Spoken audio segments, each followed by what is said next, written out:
juntamente adorarmos ao nome do Senhor. Eu trago também um abraço do meu pastor Carlos Betinha, da Silvia Mara, do pastor presidente, pastor Enoque Araújo. Somos aqui da Serrinha, no Imbaú. Somos gratos ao Senhor, Deus abençoe o Marcos que entrou em contato, ao pastor desta igreja. Que Deus possa estar abençoando também a cada um de vocês. Abra comigo em Deuteronômio, capítulo número 5, versículos 32 e 33. Deuteronômio, capítulo número 5, versículos 32 e 33.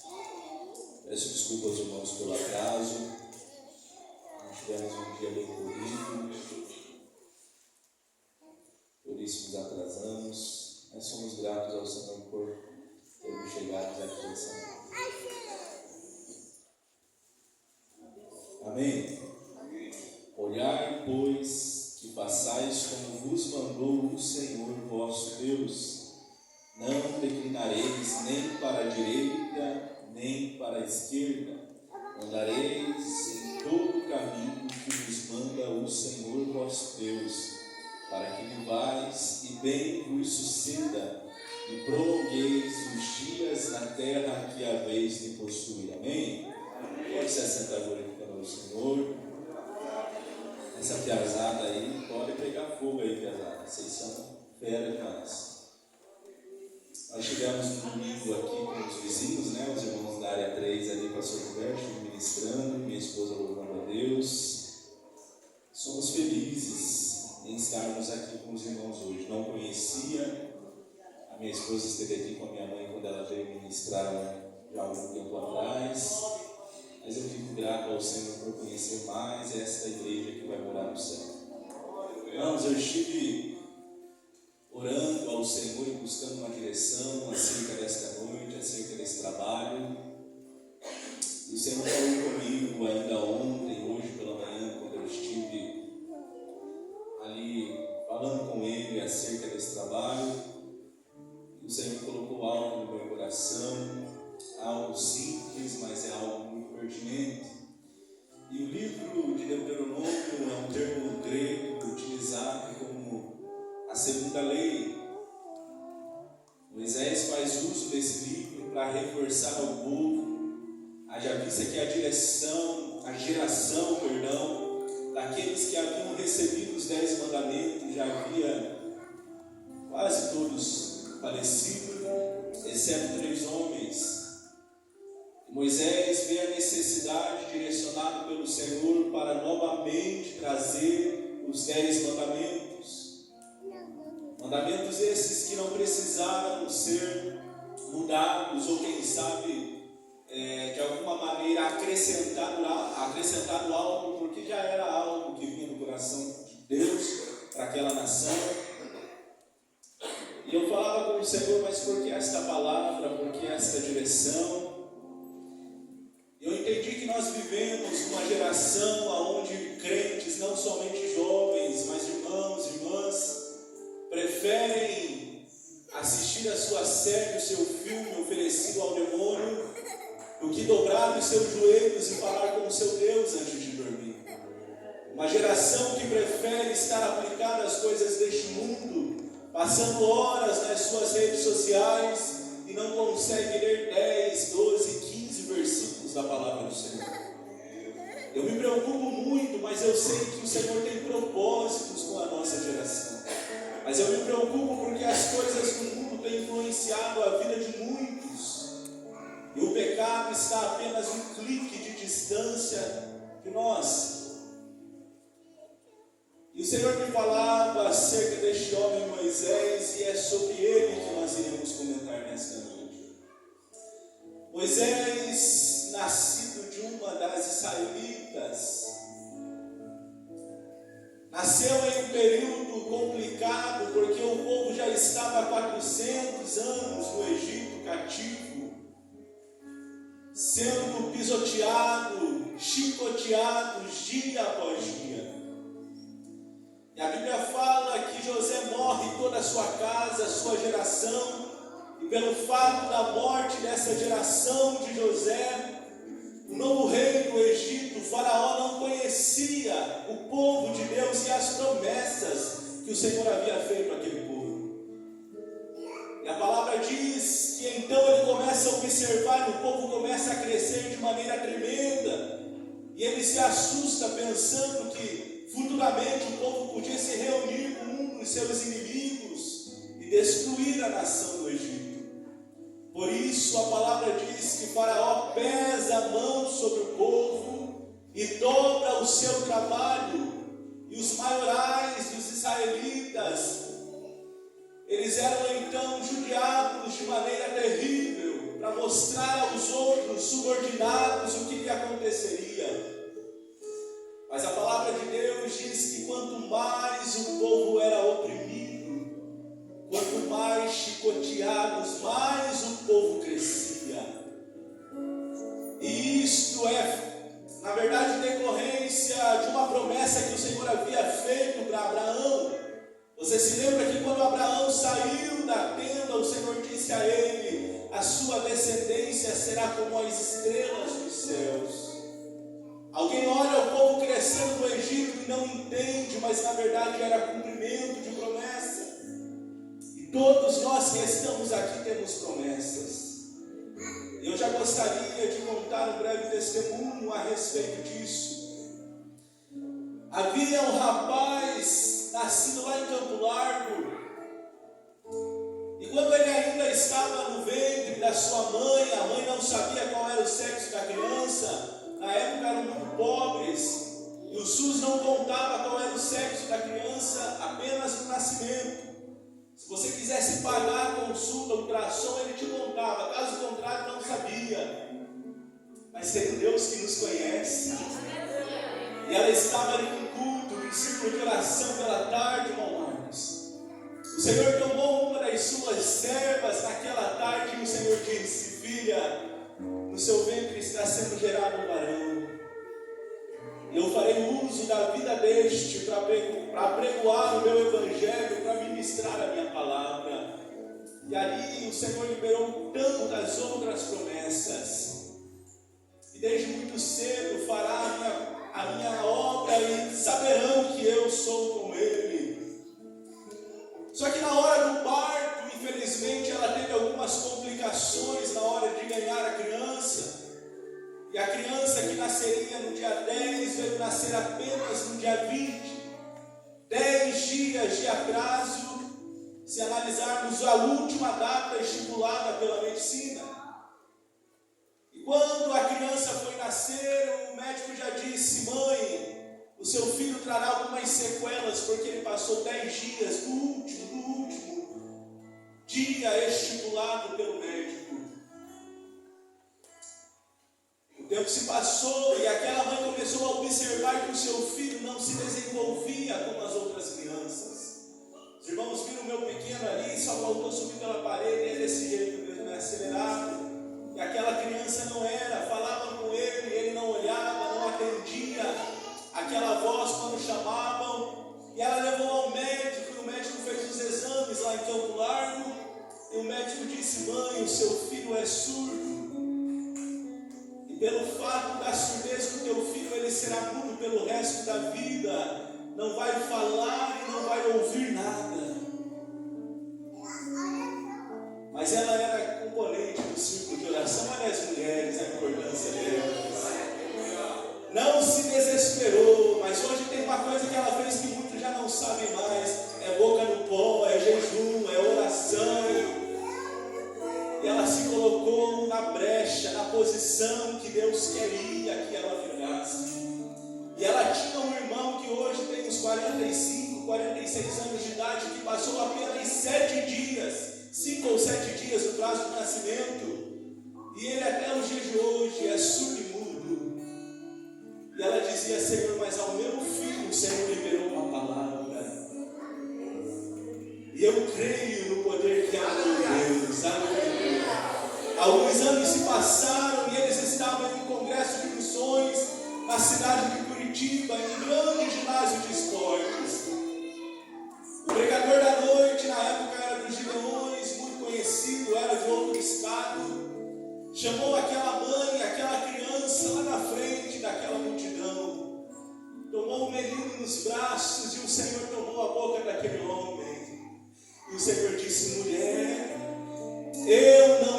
esqueci de ti. E de nenhuma das palavras que eu te disse quando ele ainda estava no seu ventre. E como prova que eu não me esqueci, hoje eu libero cura sobre o menino. E o menino está aqui nesta noite para te falar que o meu Jesus ainda faz milagres.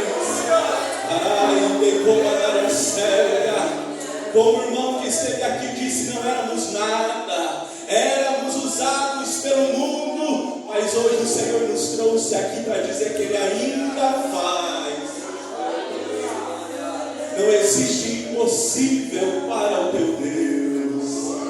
Aleluia, abra o teu coração, se entregue como nunca, aproveite essa noite, esses poucos minutos e adore ao teu Senhor.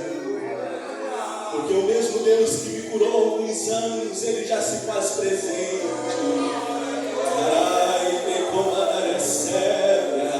Ele não se esqueceu de ti. Moisés nasce debaixo de um decreto do Egito. E Faraó decide tomar uma iniciativa para que as crianças, para que a população não crescesse. E ele diz: matem todos os meninos que nascerem entre as mulheres.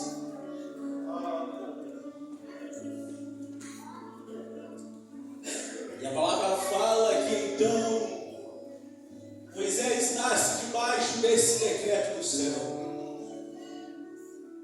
Mas há um Deus que revoga todo o decreto do inferno. Porque a palavra do inferno é: matem o menino, e o menino estava crescendo com vida. Eu não sei qual é o decreto do inferno contra a sua vida, contra a tua família, mas há um Deus nesta noite que quebra todo o decreto do inferno e escreve uma nova história para você. Independente daquilo que foi lançado contra a tua vida, do jeito que está não vai ficar. Você não vai morrer no meio desta adversidade. Aleluia, já tem pessoas entendendo o mistério de Deus.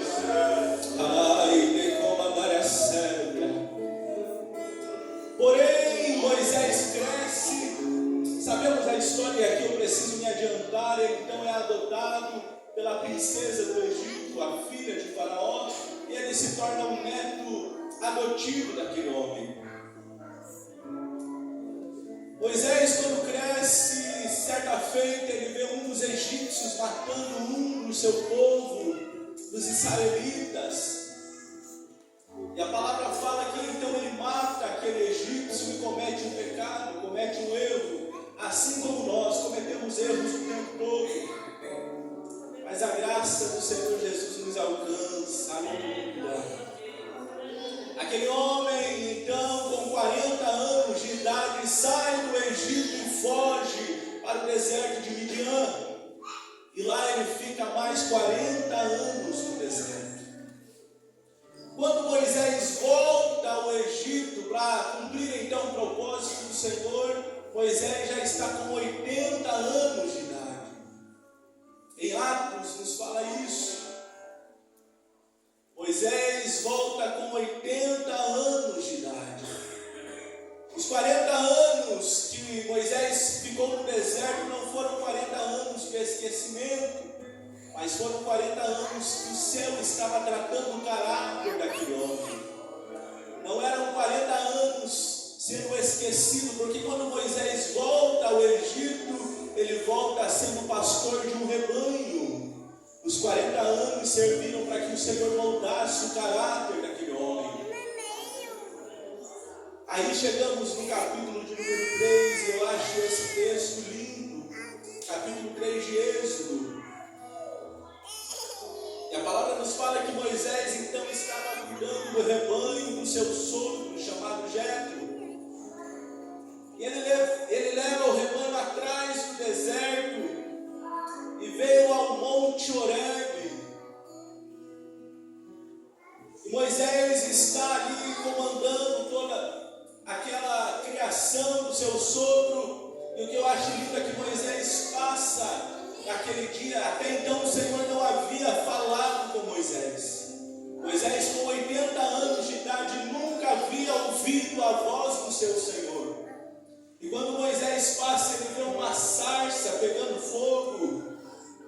E a sarça era um espinheiro seco. E quando nós pesquisamos a respeito, nós descobrimos que até o dia de hoje já é costume verem sarças pegando fogo. Porque sarça, sendo um espinheiro seco, debaixo de um sol escaldante, o fogo pega, e é isso aí. Só que Moisés, quando passa do lado daquela sarça, já acostumado com 40 anos de bagagem, ele passa do lado daquela sarça e ele vê algo diferente. A palavra diz que a sarça ardia em chamas, porém não se consumia com elas. Eu imagino Moisés passando por ela, olhando, quem sabe dizendo: essa aí é diferente, as outras pegam fogo e se acabam em cinzas, mas essa continua em pé. O Senhor faz uso, quem estuda teologia sabe de um termo chamado teofania. É quando o Senhor faz uso de algo ou de alguém para nos alcançar e para falar conosco. A palavra do Senhor fala que o anjo do Senhor estava no meio daquela sarça. E o que eu acho lindo é que Moisés falou consigo: e virarei para lá e verei esta grande visão. Quando a palavra fala virarei, significa que Moisés estava no caminho contrário àquela sarça. O Senhor não te chamou para viver contrário à vontade dele. O Senhor não te chamou para caminhar em caminhos dos quais não foram Ele que preparou a você. E o Senhor está alertando alguém nesta noite: eu te preparei um caminho. Isaías 41, ele diz: eis que eu tenho trilhos novos para você caminhar. Aproveite nesta noite, se volte à presença do Eterno. Chega de caminhar por caminhos aonde não é da vontade do teu Senhor. Aleluia. Aí a palavra diz, primeiro diz que é o anjo, mas depois o texto nós entendemos que era o próprio Deus, porque a palavra diz que Deus estava no meio daquela sarça. E as primeiras palavras que o Senhor disse àquele homem, depois de 80 anos: Moshe, Moshe, Moisés, Moisés. E o Senhor está dizendo para alguém: eu te conheço pelo teu nome.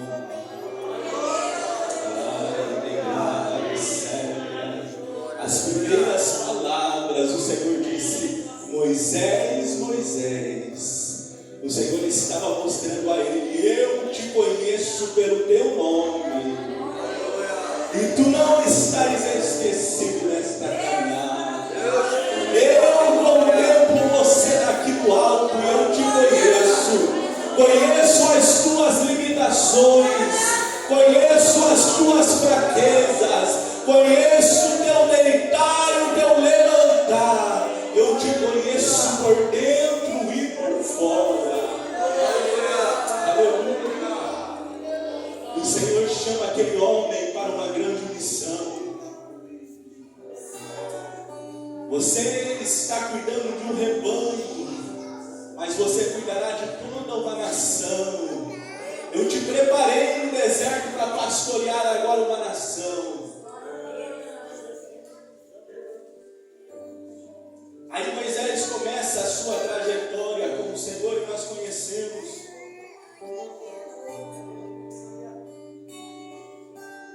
As 10 pragas, a libertação do povo. Não vou me atar a esses detalhes.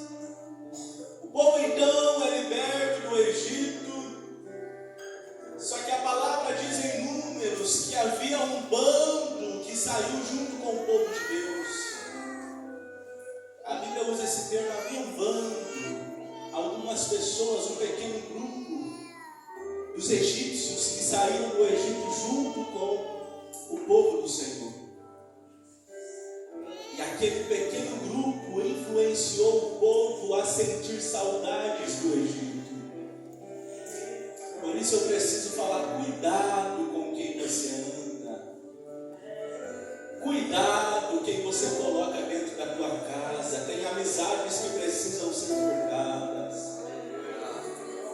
Tem amizades que ao invés de te impulsionarem, te puxam para aquele escuro de onde o Senhor te tirou. Existem amizades que ao invés de te ajudar a sair do poço, te jogam para lá, para dentro deste poço e ainda vedam todo ele. Não, mas eu não sou influenciado, a minha mente é mente forte, não é mente fraca, é mentira. É mentira, porque aonde nós estamos, somos influenciados por alguém. Eu comprei uma calça maneira, eu mesmo comprei um tênis agora esses dias, que eu vi alguém utilizando, eu fui influenciado por alguém. Então nós podemos ser influenciados por qualquer um, infelizmente. E eles sentem saudade das cebolas, dos alhos silvestres, da carne que diziam ter no Egito. Imagina um panelão cheio de osso, só o cheiro daquela carne. Era disso que eles sentiam saudade, esquecendo que havia um maná que descia do céu. O maná era um pequeno bolo, um pão suave que descia como orvalho pela manhã e se desmanchava ao nascer do sol. Mas foi o único alimento que perdurou os 40 anos do deserto. Em alguns acampamentos eles comeram em alguns acampamentos eles comeram carnes, codornizes, em outros mel silvestres. Mas o pão que descia do céu era todo dia. Imagine comigo o céu virando padaria por 40 anos.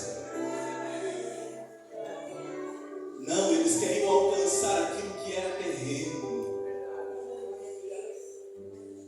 Agora pega essa visão. Eles queriam aquilo que estava na horizontal, esquecendo daquilo que descia na vertical, descia no alto. Jesus, quando falou com os discípulos, quando estavam no caminho de Emaús, pela morte de Jesus estavam todos confusos. O Senhor deu a ordem aos discípulos e disse: ficai em Jerusalém. Eles estavam com medo, queriam ir embora, mas ele disse: ficai em Jerusalém, até que do alto sejais revestidos de poder. Lucas 24 diz isso. Mas lá no início Deus já havia apontado a sua graça e a graça do seu Filho, porque era do alto que eles recebiam revestimento, era do alto que aquela multidão recebia o seu alimento dia após dia. Não, eu quero codornizes, eu quero mel, eu quero carne. Chegou até o ponto em Números que o Senhor disse: vocês querem carne, eu vou mandar até saírem pelas suas narinas. Aí você diz: Deus é só amor, meu irmão. E não fique com esse negócio: quem tem promessa não morre, morre sim. Eu não sei nem por que eu estou falando isso. Já 1º de janeiro desse ano, nós estávamos isolados de Covid na virada do ano. Não pudemos tomar ceia, não pudemos juntar com a nossa família, fazer aquela festa como de costume. Passamos orando a virada do ano em casa, eu, a minha esposa e meu filho. Dia 1º eu recebo uma ligação, saindo do isolamento do dia 1º. Eduardo, seu primo daqui de Campo Largo, acabou de falecer a 1h da manhã do dia 1º. Passou a virada do ano, 1h da manhã, ele morreu com um tiro na nuca. Fui para Campo Largo, ver a situação como estava, confortar a família. E quando eu chego na igreja, eles disponibilizaram a igreja pelo fato de conhecerem a minha tia, os meus tios. A minha tia, ela estava debruçada em cima do caixão. Não, ela não estava inclinada, ela estava debruçada, deitada em cima do caixão do filho. Quando eu cheguei na porta, eu escutei aquele choro e ela dizia: Deus, e as promessas que o Senhor fez para o meu filho? Deus, o Senhor não disse que faria, o Senhor não disse que levaria para fazer a tua obra. Olha o meu filho dentro desse caixão. conhecia a palavra, Eduardo? Não, era músico da casa do Senhor. Ministrava, cantava, havia se batizado, entrado em comunhão. Mas poucas semanas que ele decidiu sair lá para o mundo, Satanás ceifou a sua vida com um tiro na nuca na frente de casa. Deixou a esposa grávida e mais 2 pequenas filhas. E ela gritava: o meu filho morreu. Cadê as promessas, Senhor? E eu me questionei, fui para casa com aquilo na mente. E o Senhor tomou a minha mão. E quando eu cheguei na casa dela, eu passei antes de ir para a nossa. Ela virou para mim, eu estava entrando na porta e ela disse: Eduardo, foi o Senhor quem liberou uma palavra sobre a vida do Igor. O Senhor fez a promessa, mas e quem disse que ele estava andando de acordo com a promessa que o Senhor havia me feito? Para Abraão, antes da promessa que seria pai de uma nação, de multidões, antes disso o Senhor disse: sai da tua terra e da tua parentela. Antes da promessa sempre é atrelada uma ordem. Então não fique na expectativa. O Senhor disse que fará, vou cruzar os braços, vou descansar, colocar os pés para cima. É numa dessa que Satanás vem e faz arruaça no meio dos teus.